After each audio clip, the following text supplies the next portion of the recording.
नमस्कार दोस्तों, जय श्री राम। रामायण की सुंदरकांड भाग 3 में हम इस कहानी को सुनेंगे और विस्तार से चर्चा करेंगे। 1. लंका में राक्षसी के बंदी में माता सीता। 2. हनुमान और सीता की भेंट। 3. हनुमान ने सीता को मुद्रिका देना। दोस्तों, अगर आप रामायण का बालकांड, अयोध्याकांड, अरण्यकांड, किष्किंधा कांड और सुंदरकांड की भाग 1 और 2 नहीं सुना तो जरूर सुने। तो कहानी आगे। राक्षस राज रावण के चले जाने के बाद भयानक रूप वाली राक्षसियों ने सीता को घेर लिया और उन्हें अनेक प्रकार से डराने धमकाने लगी। वे सीता की भर्त्सना करते हुए कहने लगी, हे मूर्ख अभागिन, हे नीच नारी, तीनों लोकों और 14 भुवनों को अपने पराक्रम से पराजित करने वाले परम तेजस्वी राक्षस राज की शया प्रत्येक को नहीं मिलती। ये तो तुम्हारा परम सौभाग्य है कि स्वयं लंकापति तुम्हें अपनी अंशाइनी बनाना चाहते हैं। तनिक विचार कर देखो, कहाँ अगाध ऐश्वर्य, स्वर्णपुरी तथा अतुल संपत्ति का एक छत्र स्वामी और कहाँ वह राज्य से निकाला हुआ, कंगालों की भांति वन वन में भटकने वाला हतभाग्य साधारण सा मनुष्य। सोच समझकर निर्णय करो और महाप्रतापी लंकाधिपति रावण को पति के रूप में स्वीकार करो। उसकी अर्धांगिनी बनने में ही तुम्हारा कल्याण है, अन्यथा राम के वियोग में तड़प तड़प कर मरोगी या राक्षसराज के हाथों मारी जाओगी। तुम्हारा ये कोमल शरीर इस प्रकार नष्ट होने के लिए नहीं है। महाराज रावण के साथ विलास भवन में जाकर रमन करो। महाराज तुम्हें इतना विलासमय सुख देंगे जिसकी तुमने उस कंगाल वनवासी के साथ रहते कल्पना भी नहीं की होगी। राक्षसियों की ये बातें सुनकर कमलनयनी सीता ने अश्रुपूर्ण नेत्रों से उनकी ओर देखकर कहा, तुम सबका ये लोक विरुद्ध एवं पापपूर्ण प्रस्ताव मेरे हृदय में क्षण मात्र को भी ठहर नहीं पाता। एक मानव कन्या किसी राक्षस की भार्या नहीं हो सकती। तुम सब लोग भले ही मुझे खा जाओ किंतु मैं तुम्हारी बात नहीं मान सकती। मेरे पति दीन हों अथवा राज्यहीन, वे ही मेरे स्वामी हैं और मैं सदा उन्हीं में अनुरक्त हूँ तथा आगे भी रहूंगी। जैसे सुवर्चला सूर्य में, महाभागा शची इंद्र में, अरुंधति महर्षि वशिष्ठ में, रोहिणी चंद्र में, सुकन्या च्यवन में, सावित्री सत्यवान में, श्रीमती कपिल में, मदयंती सौदास में, केशिनी सगर में और दमयंती नल में अनुराग रखती हैं, वैसे ही मैं भी अपने पति इक्ष्वाकु वंश शिरोमणि श्री राम में अनुरक्त हूँ। सीता के वचन सुनकर राक्षसियों के क्रोध की सीमा न रही। वे रावण की आज्ञानुसार कठोर वचनों द्वारा उन्हें धमकाने लगीं। अशोक वृक्ष में चुपचाप छिपे बैठे हुए हनुमान जी सीता को फटकारती हुई राक्षसियों की बातें सुनते रहे। वे सब राक्षसियां कुपित होकर कांपती हुई सीता पर चारों ओर से टूट पड़ीं। उनका क्रोध बहुत बड़ा हुआ था। राक्षसियों के बारंबार धमकाने पर सर्वांग सुंदरी कल्याणी सीता अपने आंसू पोंछती हुई उसी अशोक वृक्ष के नीचे चली आई जिस पर हनुमान जी छिपे बैठे थे। शोकसागर में डूबी हुई विशाललोचना वैदेही वहां चुपचाप बैठ गईं।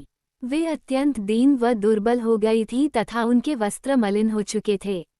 विकराल राक्षसियां फिर उन्हें घेर कर तरह तरह से धमकाने लगीं। विकराल रूप वाली राक्षसियों के द्वारा इस प्रकार से धमकाए जाने पर देवकन्या के समान सुंदरी सीता धैर्य छोड़कर रोने लगी। विलाप करते हुए वे कहने लगी, हे भगवान, अब यह विपत्ति नहीं सही जाती। प्रभो, मुझे इस विपत्ति से छुटकारा दिलाओ या मुझे इस पृथ्वी से उठा लो। बड़े लोगों ने सच कहा है कि समय से पहले मृत्यु भी नहीं आती। आज मेरी कैसी दयनीय दशा हो गई है। कहाँ अयोध्या का वह राजप्रासाद जहाँ मैं अपने परिजनों तथा पति के साथ अलौकिक सुख भोगती थी और कहाँ ये दुर्दिन जब मैं पति से विमूलीकृत छल द्वारा हरी गई इन राक्षसों के फंदों में फंसकर निरीह हिरणी की भांति दुखी हो रही हूँ। आज अपने प्राणेश्वर के बिना मैं जल से निकाली गई मछली की भांति तड़प रही हूँ। इतनी भयंकर वेदना सह कर भी मेरे प्राण नहीं निकल रहे हैं। आश्चर्य यह है कि मर्मांतक पीड़ा सह कर भी मेरा हृदय टुकड़े टुकड़े नहीं हो गया। मुझ जैसी अभागिनी कौन होगी जो अपने प्राणाधिक प्रियतम से बिछुड़कर भी अपने प्राणों को संजोए बैठी है। अभी न जाने कौन कौन से दुख मेरे भाग्य में लिखे हैं। न जाने वह दुष्ट रावण मेरी कैसी दुर्गति करेगा। चाहे कुछ भी हो, मैं उस महापातकी को अपने बाएं पैर से भी स्पर्श न करूंगी। उसके इंगित पर आत्मसमर्पण करना तो दूर की बात है। यह मेरा दुर्भाग्य ही है कि एक परमप्रतापी वीर की भार्या होकर भी दुष्ट रावण के हाथों सताई जा रही हूँ और वे मेरी रक्षा करने के लिए अभी तक यहाँ नहीं पहुँचे। मेरा तो भाग्य ही उल्टा चल रहा है। यदि परोपकारी जटायुराज इस नीच के हाथों न मारे जाते तो वे अवश्य राघव को मेरा पता बता देते और वे आकर रावण का विनाश करके मुझे इस भयानक यातना से मुक्ति दिलाते। परंतु मेरा मन कह रहा है दी दुष्चरित्र रावण के पापों का घड़ा भरने वाला है। अब उसका अंत अधिक दूर नहीं है। वह अवश्य ही मेरे पति के हाथों मारा जाएगा। उनके तीक्ष्ण बाण लंका को लंपट राक्षसों के आधिपत्य से मुक्त करके अवश्य मेरा उद्धार करेंगे। किंतु उनकी प्रतीक्षा करते करते मुझे इतने दिन हो गए और वे अभी तक नहीं आए।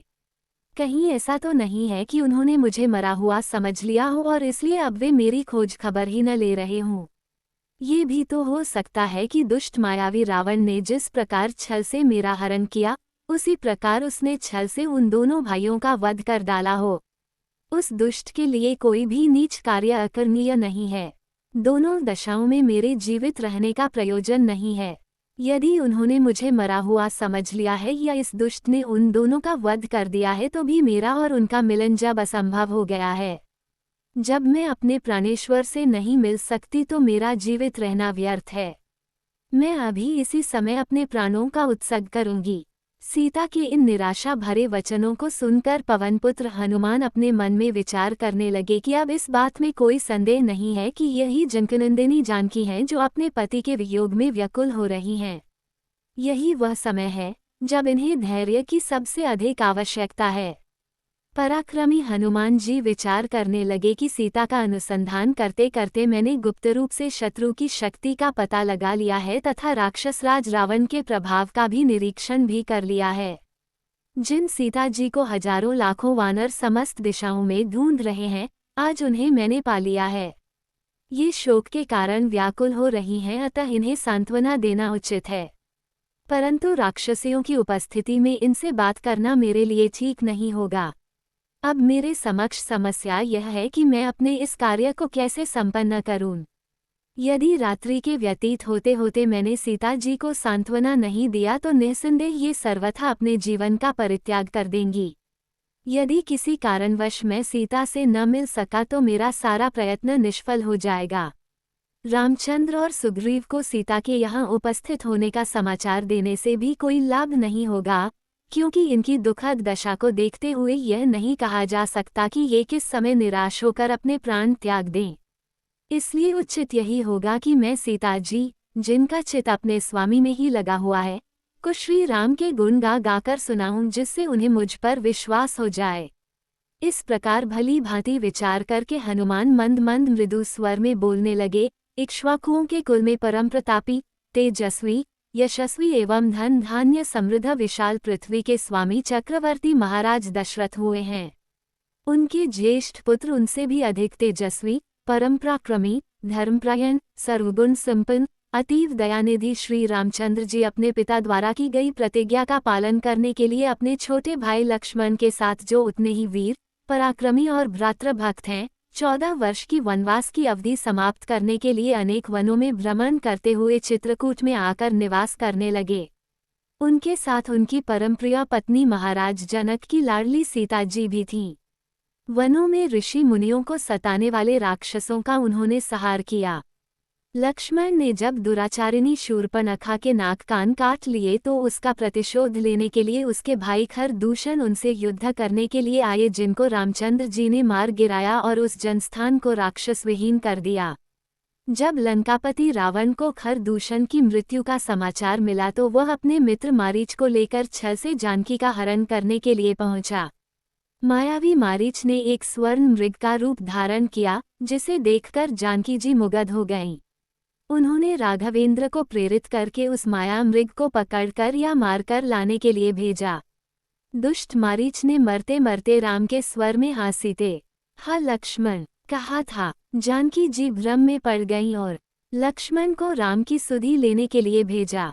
लक्ष्मण के जाते ही रावण ने छल से सीता का अपहरण कर लिया। लौटकर राम ने जब सीता को न पाया तो वे वन वन घूमकर सीता की खोज करने लगे। मार्ग में वानरराज सुग्रीव से उनकी मित्रता हुई। मुग्रीव ने अपने लाखों वानरों को 10 दिशाओं में जानकी जी को खोजने के लिए भेजा। मुझे भी आपको खोजने का काम सौंपा गया। मैं 400 कोस चौड़े सागर को पार करके यहाँ पहुँचा हूँ। श्री रामचंद्र जी ने जानकी जी के रूप, रंग, आकृति, गुणों आदि का जैसे वर्णन किया था, उस शुभ गुणों वाली देवी को आज मैंने देख लिया है। इतना कहकर हनुमान चुप हो गए। उनकी बातें सुनकर जनकानंदिनी सीता को विस्मययुक्त प्रसन्नता हुई।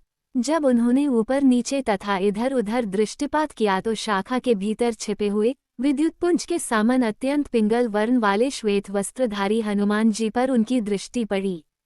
स्वयं पर सीता जी की दृष्टि पड़ते देखकर मूंगे के समान लाल मुख वाले महातेजस्वी पवन कुमार उस अशोक वृक्ष से नीचे उतर आए। माथे पर अंजलि बांध सीता जी निकट आकर उन्होंने विनीत भाव से दीनतापूर्वक प्रणाम किया और मधुर वाणी में कहा, हे देवी, आप कौन हैं? आपका कोमल शरीर सुंदर वस्त्राभूषणों से सुसज्जित होने योग्य होते हुए भी आप इस प्रकार का नीरस जीवन व्यतीत कर रही हैं। आपके अश्रु भरे नेत्रों से ज्ञात होता है कि आप अत्यंत दुखी हैं। आपको देखकर ऐसा प्रतीत होता है कि आप आकाशमंडल से गिरी हुई रोहिणी हैं। आपके शोक का क्या कारण है? कहीं आपका कोई प्रियजन स्वर्ग तो नहीं सिधार गया? कहीं आप जनकानंदिनी सीता तो नहीं हैं जिन्हें लंकापति रावण जनस्थान से चुरा लाया है?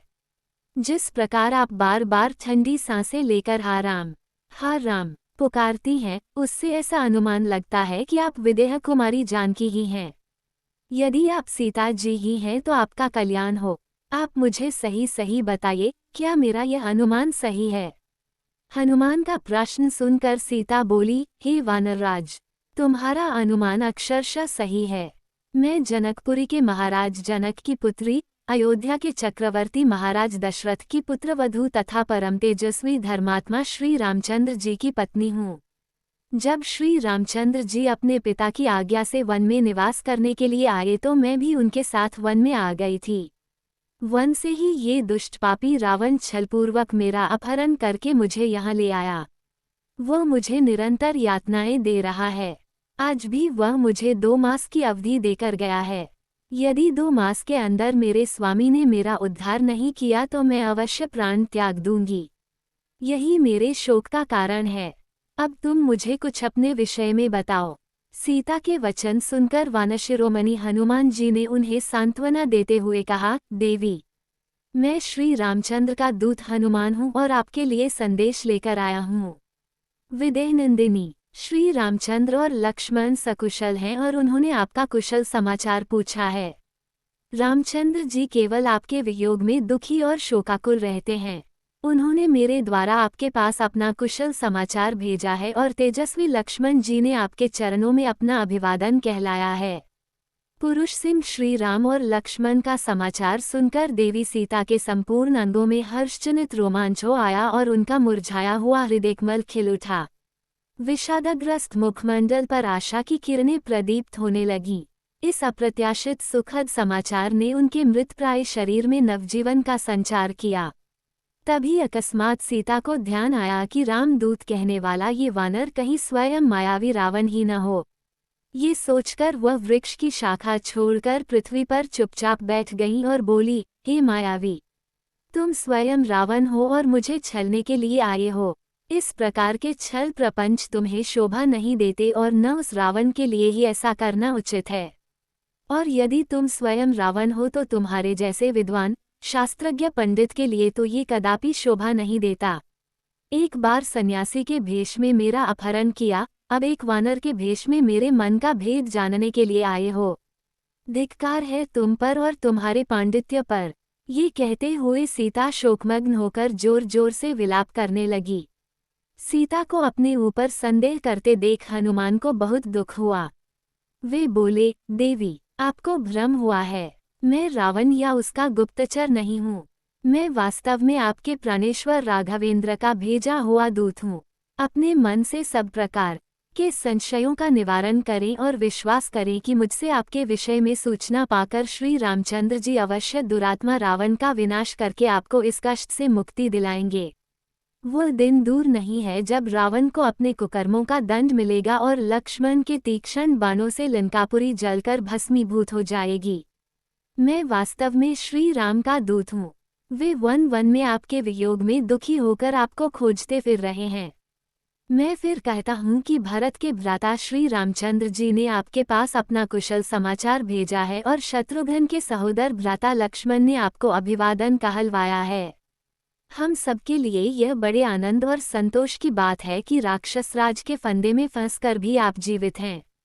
अब वो दिन दूर नहीं है जब आप पराक्रमी राम और लक्ष्मण को सुग्रीव की असंख्य वानर सेना के साथ लंकापुरी में देखेंगी। वानरों के स्वामी सुग्रीव रामचंद्र जी के परम मित्र हैं। मैं उन्हीं सुग्रीव का मंत्री हनुमान हूँ, न कि रावण या उसका गुप्तचर, जैसा कि आप मुझे समझ रही हैं। जब रावण आपका हरण करके ला रहा था, उस समय जो वस्त्राभूषण आपने हमें देखकर फेंके थे, वे मैंने ही संभाल कर रखे थे और मैंने ही उन्हें राघव को दिए थे। उन्हें देखकर रामचंद्र जी वेदना से व्याकुल होकर विलाप करने लगे थे। अब भी वे आपके बिन वन में उदास और उन्मत्त होकर घूमते रहते हैं। मैं उनके दुख का वर्णन नहीं कर सकता।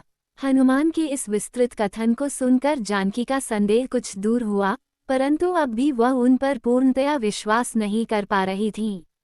वे बोली, हनुमान, तुम्हारी बात सुनकर एक मन कहता है कि तुम सच कह रहे हो, मुझे तुम्हारी बात पर विश्वास कर लेना चाहिए। परंतु मायावी रावण के छल प्रपंच को देखकर मैं पूर्णतया आश्वस्त नहीं हो पा रही हूँ। क्या किसी प्रकार तुम मेरे इस संदेह को दूर कर सकते हो? सीता जी के तर्कपूर्ण वचनों को सुनकर हनुमान ने कहा, हे महाभागे, इस मायावी कपटपूर्ण वातावरण में रहते हुए आपका हृदय शंकालु हो गया है, इसके लिए मैं आपको दोष नहीं दे सकता, परंतु आपको यह विश्वास दिलाने के लिए कि मैं वास्तव में श्री रामचंद्र जी का दूत हूँ, आपको एक अकाट्य प्रमाण देता हूँ। रघुनाथ जी भी यह समझते थे कि संभव है कि आप मुझ पर विश्वास न करें, उन्होंने अपनी यह मुद्रिका दी है, इसे आप अवश्य पहचान लेंगी। ये कहकर हनुमान ने रामचंद्र जी की वो मुद्रिका सीता को दे दी जिस पर राम का नाम अंकित था। दोस्तों, सुंदरकांड भाग 3 समाप्त हो गया। अगर आप चैनल में नए हो तो चैनल को सब्सक्राइब करें और बेल आइकॉन को प्रेस करें। सुंदरकांड भाग 4 के लिए इंतजार करें। जय हिंद, जय भारत, भारत माता की जय।